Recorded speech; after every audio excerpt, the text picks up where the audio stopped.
Okay, so maybe Sunday videos were a bad idea. One thing about the post-Lore and Faust era of My Little Pony that caught many fans' attention was the deepened lore of Alicorn ponies. Alicorns, a combination of unicorn magic, Pegasus flight, and earth pony strength, all put into one creature, always had this air of mystery centered around them. How do you become an Alicorn? When did they first appear? Were there any before Celestia and Luna? Where did they come from? Where did they go? Cotton Eye Joe. Up until Twilight was granted her Alicorn hood in the season 3 finale, we had only ever seen 3 unicorns up until that point, and this is where we learned that Alicorns weren't born or made, well, until later. They are a status awarded to ponies with great magical talent. So Celestia, Luna, and Cadance were all just once ordinary ponies before they became walking, talking, cake-eating gods. Which has gotten me and a couple other fans to wonder what ponies had the potential to become Alicorns if only their destiny was on a different path. Now, there are a few parameters I need to establish, and that is, what makes a pony worthy of such a privilege? Well, I've identified a few key qualities. One is that they need to have some great magical potential, sheer raw power, even if it's only latent. They just have to have some natural magical intuition. They can have this regardless of their species, as Princess Cadance was once a Pegasus before she became an Alicorn. However, it does seem more skewed in the favor of unicorns, so please keep that in mind. Second is that they need to overcome some sort of magical task, whether that be a world-changing spell like moving celestial bodies, swapping the identities of ponies, or connecting yourself to some kind of magical artifact of grand significance. The third quality is usually some kind of emotional awakening or personal revelation about themselves in correlation to the magic they possess. However, with alternative evil forms of Alicorns like Nightmare Moon or Daybreaker or the evil clone of Twilight Sparkle, I can imagine that it is still more than possible for these emotions to be just as negative as they are positive. They don't need to have every single quality of these ticked off, they just need to at least be extremely powerful and in tune with their emotions. Now some of you may stop and ask, well what about a connection to Skyros or a pony from Skyros? And with that I say, I gladly invite you to fuck off.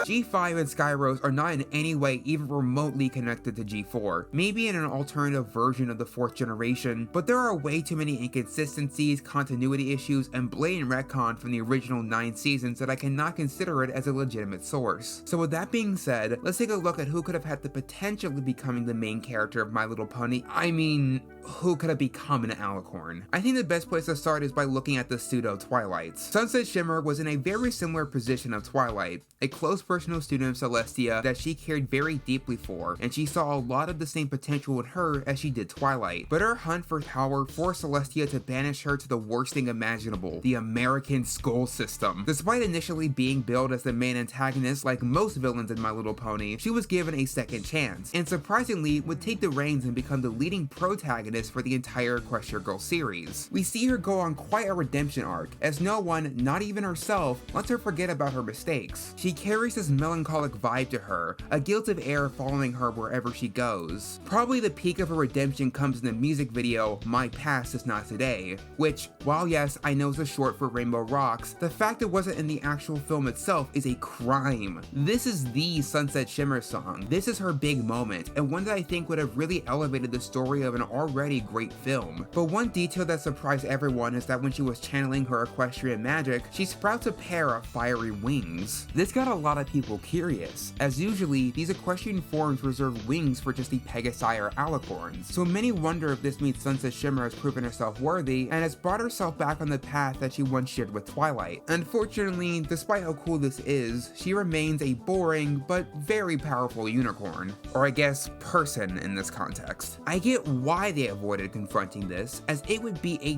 big change they need a whole movie for with a big merch rollout. So just throwing this major bit of lore out there in a random extra music video would definitely confuse the general audience. So all the attributes are there, great magic, an emotional revelation, even an artifact if you want to count the interdimensional magic book she uses to write to Twilight, but they just couldn't commit to the idea. Close but no cigar. But Rainbow Road Trip was worth the budget, right guys? But then on the other hand, there is Sunset's weirdly similar counterpart, Starlight Glimmer. I feel like they alluded to this idea in Season 7, which by the way, please watch my rewrite of Season 7 and 8 if you haven't already. You see, Discord sowed the seeds of doubt in Twilight's ability as a mentor for Starlight, expecting Twilight to make some grand plan for her just like the one Celestia made that turned her into a princess. This was certainly an eyebrow-raising concept. To even entertain the idea feels like a massive thing to overlook. And much like Shim Shim, Starlight effectively had the same potential.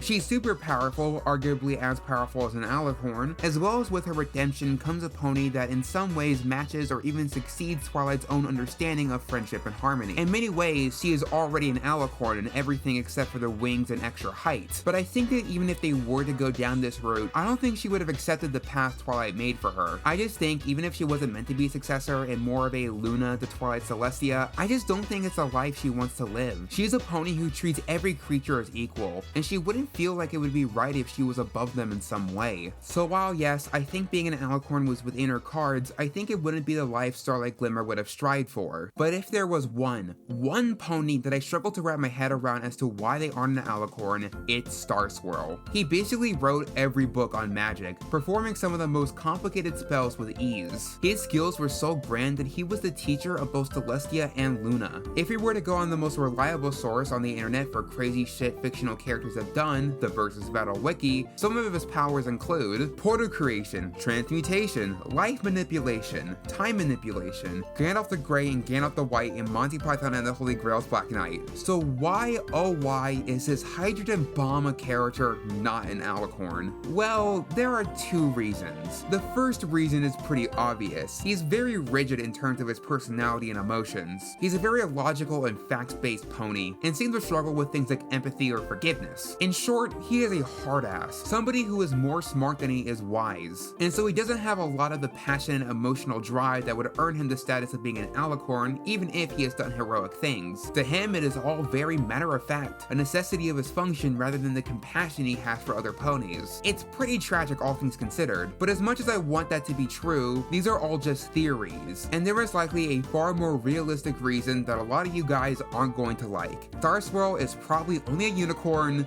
because he's a male. It seems like according to corporate mandates, only mares can become Alicorns, because Alicorns are the designated princess pony, and last time I checked, Star Swirl's pronouns are testicle. Characters under any other circumstance, and by circumstance I mean gender, would have probably been an Alicorn. Like, look at me in the eye and tell me that Sombra would have stayed a unicorn if he was a mare. And I guess the same general principle would have applied to Star Swirl if he was a girl. Listen, it's never too late, extra drink can save you, hun. But yeah, it seems like it's already really hard to become an official Alicorn, and even if you have the ability to, it seems like there will always be some outside, usually corporate forces that would prevent it from happening. And that's all I got. Yeah, 3 ponies. I am really rushing this video to come out early, so why not leave any ponies I left out to all of you in the comments below? What other characters do you think had a decent chance of becoming an Alicorn? Are there any you're surprised aren't? And what the heck even makes one an Alicorn? I'd love to read your thoughts like always. Anyway, that is all the time I have for today. Thank you all so much for watching. I've been May, and I'll see you next time.